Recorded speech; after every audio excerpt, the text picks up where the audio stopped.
You're no Eva, but you're awesome. We'll see you at the performance tomorrow night. Everyone from the village is coming. It's gonna be off the charts. Everyone? Hey, that was a clip from the movie Rio 2. What do you think? Did you understand it? There was an idiom in it. Did you hear it? Hello, my name is Dakota, and if you've ever walked out of an English class thinking, hey, I'm beginning to really understand English, only to be totally frustrated when you sat down and watched an American movie. You may have understood most of the words being spoken, but you couldn't understand the meaning. Having a clear understanding of English is so important, whether it's being used in school, social situations, or in your professional life. English has become the common world language, and regardless of why you're trying to learn it, it is essential that you understand the true meaning of what is being said. To do so, you must understand idioms and phrasal verbs. This is why I'm making these videos. I want to help you learn about idioms and phrasal verbs, but more importantly, I want to do it in a fun and enjoyable way. Learning a new language can be so boring. I'm hoping that by using movies and TV shows, you'll be able to enjoy the learning process more.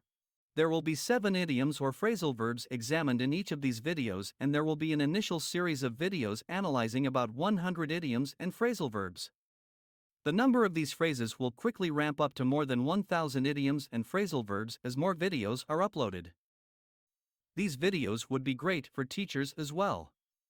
So sit back and relax, and let's learn about idioms and phrasal verbs.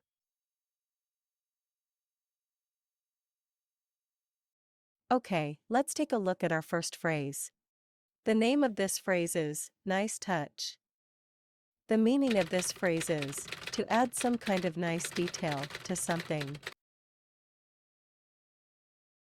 If someone adds a little humor to the end of a speech, you might say, "Hey, that joke at the end of your speech was a nice touch." If someone adds a special message onto your birthday cake, you might say, "Wow, that message on the cake really was a nice touch." Another example of this phrase is, "Hey Cindy, I love how you chose a wider brush for this part. It's such a nice touch." Another way to say this is, "Hey Cindy, by using a wider brush, you added that little extra detail that makes this painting so much better." And just to summarize, nice touch means a minor or noticeable detail that makes something so much better. Now let's look at some movie clips that provide examples of this phrase. Did you see how strong I was? There probably isn't a jar in this world I can't open. You were positively heroic, my dear. I especially loved how you saved all those people on the bridge. It was a nice touch. Wasn't she amazing, Link? In this clip, Susan is talking with Dr. Cockroach and Bob about her sudden increase in strength. Dr. Cockroach compliments her about saving all the people on the bridge. He said it was a nice touch. Dr. Cockroach is saying that Susan's overall strength is impressive, and the fact that she saved all those people on the bridge is an added detail that makes her strength that much more impressive. No one's ever done anything like this for me. It is too much, is it not? Thank you, Bo. I thought it was a nice touch. Pretend you did not see that. In this clip, the prince is trying to impress the princess before they return to their human form. The prince prepares a nice dinner and tries to dress up by putting on a bow tie. He decides the bow tie is too much, but when he asks Bo to go away, Bo says, "I thought it was a nice touch." Bo is saying that he thought the added detail of a bow tie was a good idea and helpful to the prince. There, and I've got a souvenir Swiss snowing village. What's that for? It's for Dana, Stoop. You know, bring your kid home a gift, the dad thing, that's right. Nice touch. Yeah. All right, pick me up tomorrow at 8. In this clip, the two funny spies, Gib and Harry, have just finished a government assignment. Harry's wife thinks he works for a computer company and is at a convention. Gib says he bought Harry a souvenir so that his family will truly believe he was just at a convention. Harry thinks that this is a nice touch. Harry is saying that Gib thought of an additional minor detail to help prevent his family from knowing he is a spy. Okay, sweet face, give him a nice smile. Come on. Oh, that's a nice touch. You know, I swear, if he told me I rode out of town 10 minutes ago, I'd believe him. In this clip, Butch and Sundance have instructed an old man to tell a group of cowboys that they have left town. The elderly man holds his hand to his ear to make the act seem more believable. Butch says this is a nice touch. Butch is saying that when the old man holds his hand to his ear as though he cannot hear well, he is adding a nice detail to the lie so that the cowboys will believe what he is saying. Great! Now let's look at our second phrase. The name of this phrase is off the chart. The meaning of this phrase is to exceed expectations or to be far higher or better than normal. This phrase can be used two ways. One example is, wow, I love this concert. It's off the charts. This means that the concert is amazing. Far better than was expected. Another way this phrase is used is, hey John, I don't know what's happening, but your pulse rate is off the charts. This means that John's pulse rate is far higher than normal. I wonder why. Another example of this phrase is, hey guys, I think we're onto something. The amount of copies that this virus is shedding is off the charts. To say it another way, this is amazing. The amount of copies that this virus is shedding is far more than normal. And to summarize, off the chart means to be beyond expectations. To be amazing. Now let's look at some movie clips that provide examples of this phrase. He is so hot. Boom, that's it. You in. You're no Eva, but you're awesome. We'll see you at the performance tomorrow night. Everyone from the village is coming. It's gonna be off the charts. Everyone? In this clip, Nigel has just passed an audition to be in a big show. The bluebird says everyone from the village is coming to the show and that the event should be off the chart. The bird is saying that the event is going to be extremely popular because everyone will be going to it. I mean, this doesn't make any... it makes sense. Mary Catherine, you're not going to believe these readings. They're off the charts. I had the wind, and I had the rain and lightning, and the birds were flying in a storm. In this clip, Mary Catherine's father is coming home after taking some measurements while out in the forest. He is very surprised at the measurements and says that they are off the chart. He is saying that the measurements are surprising because they are beyond what the normal range would be. You know, that instinct to leap without looking, that was his nature too, and in my opinion, some Starfleet's lost. Why are you talking to me, man? Because I looked up your file while you were drooling on the floor. Your aptitude tests are off the charts, so what is it? In this clip, Pike is talking with Kirk about working for Starfleet, just as his father had done. Pike says that he checked on Kirk's background and noticed that his aptitude test scores were off the charts. Pike is saying that Kirk's test scores show that he is beyond the normal range of intelligence for a new recruit. Fantastic. Let's continue on with our third phrase. The name of this phrase is déjà vu. This comes from the French language and means already seen. The meaning of this phrase is a strange feeling that you have already experienced what is happening now. I might say this phrase in this scene, this is so strange. I feel like I've been standing in this location previously at some point in the past. Talk about déjà vu. Another example of this phrase is, this is weird. I have this strange feeling that we've had this meeting before. Déjà vu, huh? To say it another way, I really feel like we've had this same meeting before. Everyone was here, wearing the same things and sitting in the same places. It's strange. And to summarize, déjà vu means when you sense that you have seen or done something before. Excellent. Now let's take a look at some movie clips that provide examples of this phrase. That's how I feel. Really? Would you like to try some white chocolate? Yuck. Don't make me sick. No white chocolate. There is something so familiar about this. Hmm? Do you ever have deja vu? Didn't you just ask me that?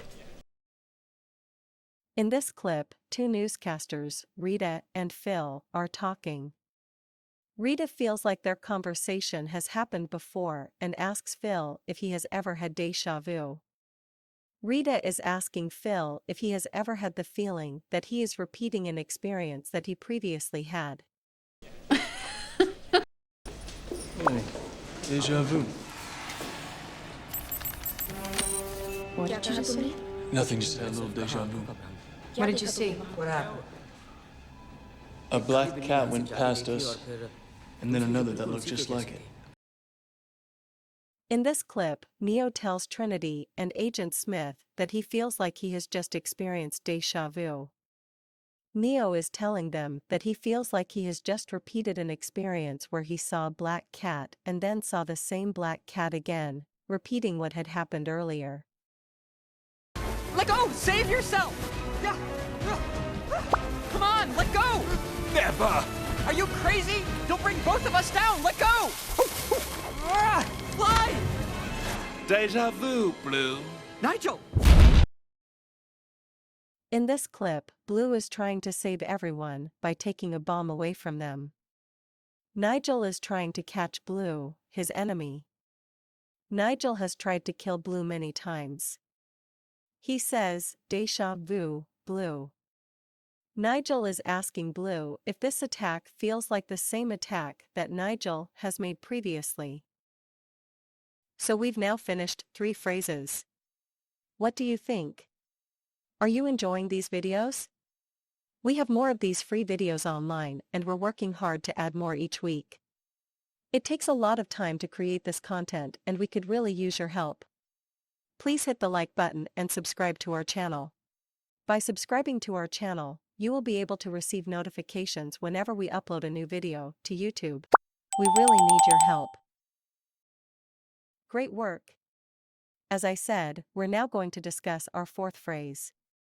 The name of this phrase is, a bone to pick with. The meaning of this phrase is, to be annoyed with someone about something. If you've got a bone to pick with someone, you are usually angry and need to talk about something. An example of this phrase is, "Hey, I've got a bone to pick with you, Greg. I've been standing here for 10 minutes and you've done nothing but stare at that phone. Who are you chatting with anyway?" To say it another way, I'm really annoyed with you at the moment. You've been staring at that phone and haven't said one word to me for 10 minutes. To summarize, a bone to pick with means that someone has a complaint that needs to be discussed. Excellent. Now let's take a look at some movie clips that provide examples of this phrase. That reminds me, I have a bone to pick with you. What? You and I made a pact that if either of us ever got a hot girlfriend, that person would have his girlfriend hook the other guy up with one of her girlfriends. In this clip, Howard tells Leonard that he has a bone to pick with him. Howard says that years ago, they made an agreement that if Leonard ever got a beautiful girlfriend, he would request that his girlfriend introduce one of her pretty friends to Howard. When Howard says, a bone to pick with, he is saying that he is annoyed with Leonard for not fulfilling the promise. What is it this time? We got a bone to pick with you. I'll handle this. Scar, there's no food, no water. Yeah, it's dinner time, and we ain't got no stinking entree. In this clip, the hyenas are telling Scar, the lion, that they have a bone to pick with him. They say that they are hungry because they have no food or water and want to know what he is doing about it. The hyenas use the phrase, a bone to pick with, because they are annoyed with Scar for not taking care of the other animals. I have a bone to pick with you, sir. Hi, Sheldon. Hi, Stephanie. I'm sorry I'm late, but your companion left the most indecipherable invitation. In this clip, Sheldon arrives late to the theater and says that he has a bone to pick with Leonard.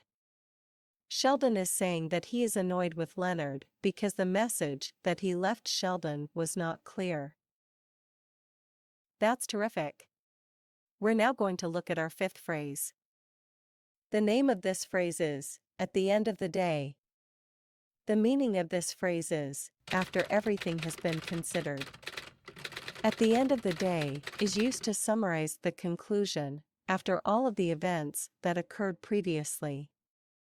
An excellent example of this is, although we argued and fought, and, at times, refused to talk to one another, we always knew that, at the end of the day, we would always have a meaningful friendship. This means that although there were many difficult and challenging times, we knew that our friendship would endure. Another example of this phrase is, well, this project required that I work with some horrible people, but, at the end of the day, it was very profitable. To say it another way, although I had to work with some people that I didn't like, I did make a lot of money when the project was completed.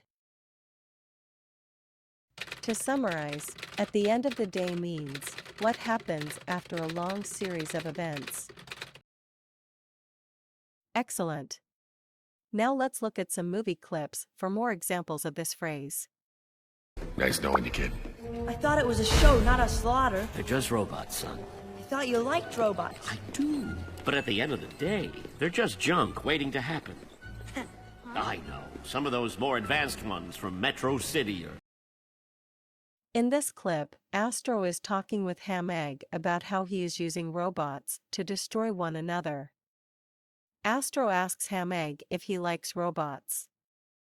Ham Egg says yes, but at the end of the day, they all end up as junk. Ham Egg means that after you consider everything, the robots are just pieces of metal that will eventually be junk.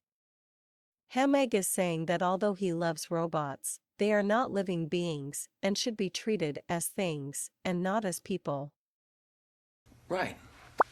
Exactly. There's a silver lining to that too, honey, because they said eventually everyone's going to have to give information on this case, so at the end of the day, it might not even be a factor, you know? Well, that's good news, right? In this clip, Jordan is talking with his wife, Naomi. He is telling her that he may have to betray his friends. He says that, at the end of the day, everyone's going to have to provide information to the government. Jordan is saying this because after everyone is interviewed, they will all feel compelled to provide information. Jordan is trying to explain why betraying his friends is really not so bad. A bunch of glorified crack addicts, really. They take that information, they pretend to understand it, and they bet it against some other jock halfway around the world who, you know, if he wasn't doing this, he'd be at an OTB somewhere, putting it all on number 7, you know? So at the end of the day, one guy wins, one guy loses. In this clip, Seth is talking about the life of a stockbroker living in New York.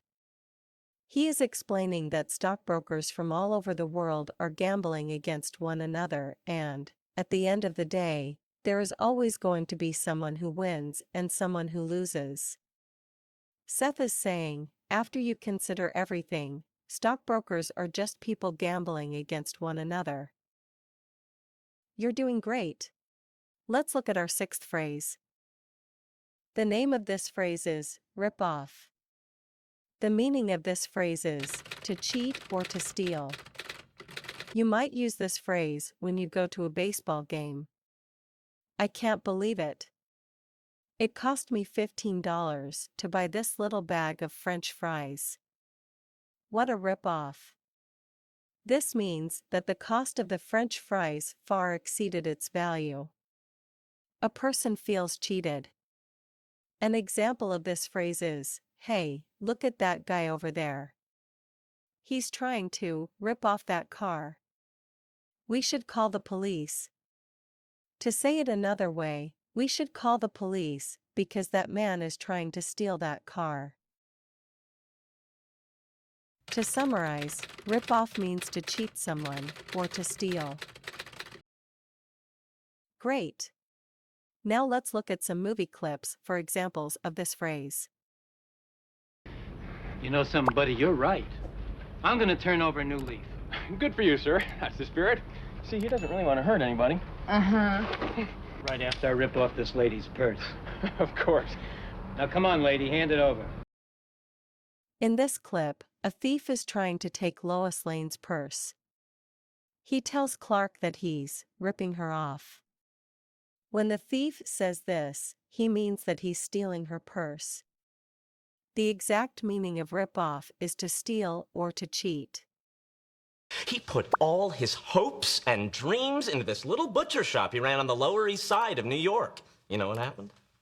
Every customer who walked into that butcher shop and asked for a pound of liver got ripped off.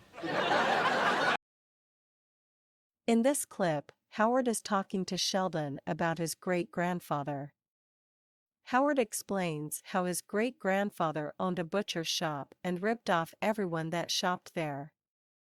Howard is saying that his grandfather cheated the customers that shopped at his shop. Look, with Kitty's skill, your sword, and my brain, we've got a fighting chance here. Puss, come on. You of all people know that nobody's ever ripped off the Giant's castle and lived to tell the tale? You want to survive? You need a plan. In this clip, Humpty is talking with Puss about ripping off the Giant's castle, something that has never been done. Humpty is saying that with Kitty's skills, Puss' sword, and his brain, they may be able to steal things from the giant. Okay, we've come to our last phrase. The name of this phrase is, go to bat for. The meaning of this phrase is, to support someone when they need help. This phrase can often be heard when lawyers are talking with their clients. Now don't worry about anything while in the courtroom. I'm here to go to bat for you, no matter what happens. Another example of this phrase is, remember Kelly, in the meeting you need to talk about these points right here. However, don't worry, because if you have trouble with anyone in the meeting, I'll go to bat for you.